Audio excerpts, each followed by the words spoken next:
मोरे घर पनिया पिलाई दी है जान गे, कफन ओढ़ाई दी है टूटत ही जब प्राण गे।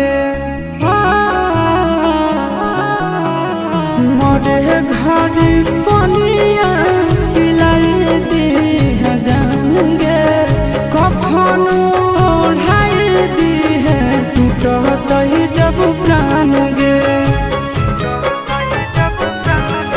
हगे हमारा से तोरा जाती प्यार होता भेंट साक्षात कर लगे।